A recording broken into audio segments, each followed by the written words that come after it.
hello, hello, hello, and welcome back to another ASMR video. And today I want to do some more book reading, but the book that we're reading is actually a gift from my mom. She's really awesome, and she gave me this book about Google hacking for penetration testers. So I want to read some of this with you, even though it might seem kind of crazy, but heck, let's do some reading real quick. So first off, the introduction. Okay, it says Google Search Basics. The Google Search Basics. And we have an introduction. It says Google's web interface is unmistakable. It is clean and simple. Its look and feel is copyright protected for a good reason. What most people fail to realize is that the interference is also extremely powerful. Throughout this book, we will see how you can use Google to uncover truly amazing things. However, as with most things in life, before you can run, you must learn how to walk. This chapter takes a look at the basics of Google searching. We begin with exploring the powerful web-based interface that has made Google a household word. Even the most advanced Google users still rely on the web-based interface for the majority of their day-to-day queries. Once we understand how to navigate and interpret the results from the various interfaces, we will explore basic search techniques. Understanding basic search techniques will help us build a firm foundation on which to base more advanced queries. You will learn how to properly use the Boolean operations and not and or, as well as explore the powerful and flexible of grouping searches. You will also learn Google's unique implementation of several different wildcard characters. Finally, you will learn the syntax of Google's Uniform Resource Locator, or a URL structure. Learning the ins and outs of the Google URL structure will give you access to greater speed and flexibility when submitting a series of related Google searches. We will see that the Google URL structure provides excellent shorthand for exchanging interesting searches with friends and colleagues. Exploring Google's web-based interface. That's the title. Google's web search page. The main Google web page shown in Figure 1.1 can be found at the normal Google website. The interface is known for its clean lines, pleasantly uncluttered presentation, and user-friendly layout. So the figure here shows the basic Google homepage. Whenever you open up Google, the homepage of where it shows, Google search, and also I'm feeling lucky. So picture that. Right? That is what's the figure right now. And what the text says is although the interface might seem relatively fearless at first glance, we will see that many different search functions can be performed right from the first page. As shown in Figure 1.1, there's only one place to type. This is the search field.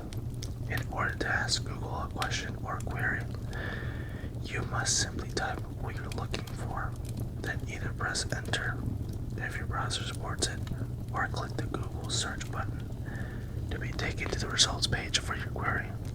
Okay. next heading is Google Web Results page. Right. After Google processes a search query, it displays a results page. This page lists the results of your search and provides links to the web pages that contain your search text. The top part of your search results page mimics the main web search page. Notice the images, video, news, maps, and Gmail links at the top of your page. By clicking these links from a search page, you automatically resubmit your search as another type of search without having to retype your query. The results line shows which results are displayed from 1 to 10 in this case, the approximate total number of matches. Here, over 8 million. The search query itself, including the links to dictionary lookups or individual words, and the amount of time the query looked to execute. The speed of the query is often overlooked, but is quite impressive. Even large queries resulting in millions of hits are returned within a fraction of a second. For each entry on the results page, Google lists the name of the site. This is followed by a summary on the site, usually with the first few lines of content, the URL of the page that matched, the size and the date of the page it was last crawled. And I know I'm going to butcher this, but I think this is in French. Le musée virtuel de Cuddle. Now, right, it says figure 1.2. This is pretty much right after you search, and it shows all the web pages. It just shows one of those individual tags before you click on the web page to get in. So that's figure 1.2. Alright. And it says cache link that shows the page as it appeared when Google last crawled it, and a link to pages with similar content if the result page is written in a language other than the default language, and Google supports the translation from the language to the default that is set in the preferences screen. A link titled "Translate this page" will appear, allowing you to read an approximation of the page in your own language. Right? And that was the French translation that I previously said. Now, the next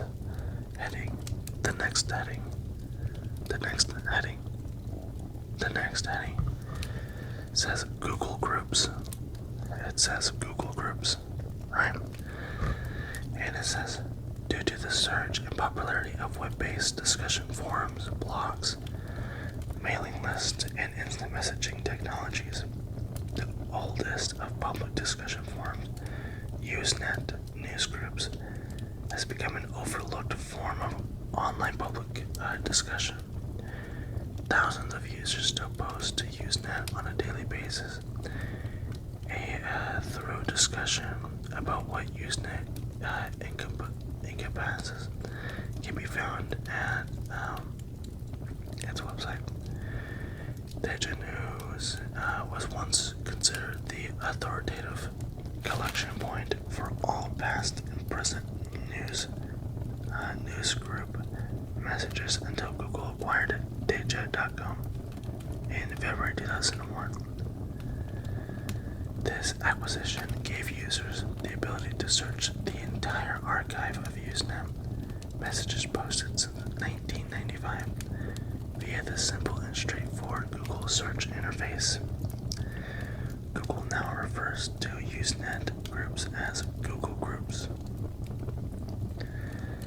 Today, internet users around the globe turn to Google Groups for general discussion and problem solving. It is very common for information technology or IT practitioners to turn to Google's Groups section for answers to all sorts of technology-related issues.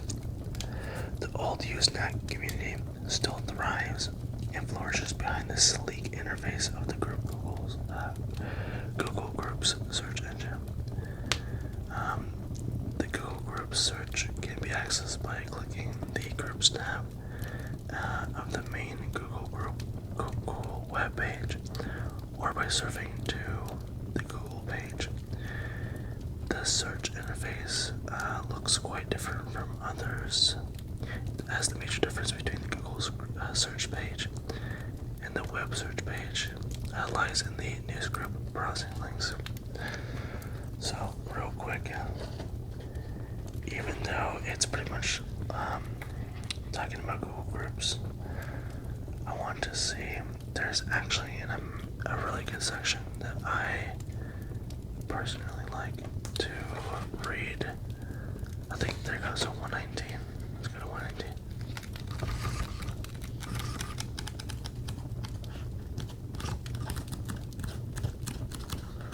Alright, I need to go back. 119. There we go. Okay. So, this is on 119. It's called Locating Exploits and Finding Targets. Now this is for hacking. Now it says Introduction. Exploits are tools of the hacker trade designed to penetrate a target.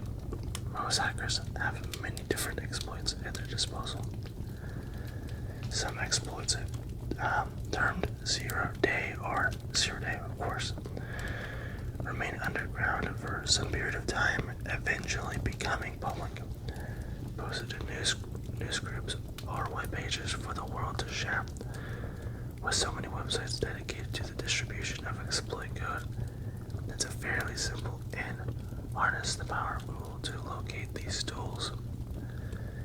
It can be a slightly more difficult exercise to locate potential targets, even though many modern web application security advisories include a Google search designated to locate potential targets. In this chapter, we'll explore more methods of locating exploit code and potentially vulnerable targets. These are not strictly dark side exercises, since the security professionals often use public exploit code doing a vulnerability assessment. However, only black hats use these tools against systems without prior consent. Locating exploit code. Untold hundreds and thousands of websites are dedicated to providing exploits to the general public. Black hats generally provide exploits to aid fellow black hats in the hacking community. White hats provide exploits as a way of eliminating false positives from automated tools during an assessment. Simple searches such as remote exploit and vulnerable exploit locate exploit sites by focusing on common lingo used by the security community. Other searches, such as in-rules 0-day, don't work nearly as well as they used to. But old standbys, like in-row exploits, still work fairly well. The problem is that most security folks don't just troll the internet looking for exploit caches. Most of them frequent a handful of sites for the more mainstream tools, venturing to a search engine only when their bookmarked sites have failed them. When it comes to trolling the web for a specific security tool, Google's a great place to turn up a first. Okay, and locating, actually, so we'll stop it right there. And honestly, this book is a little bit interesting. Now, if I were to kind of rate it from the pages that we read, I would maybe rate like maybe a 7 or so. It is helpful, but the only issue is that they keep on like talking about the web interface. Like, come on. you gotta get to the juicy stuff, right? So I'll give it a 7 out of 10 for the book, of course. And I hope you enjoyed the video. And of course, I hope every single one of you has an amazing night, an amazing night, an amazing night, an amazing night. And I'll see you in the next night, and the next night, and the next night. Good night. Good night. Bye. Bye.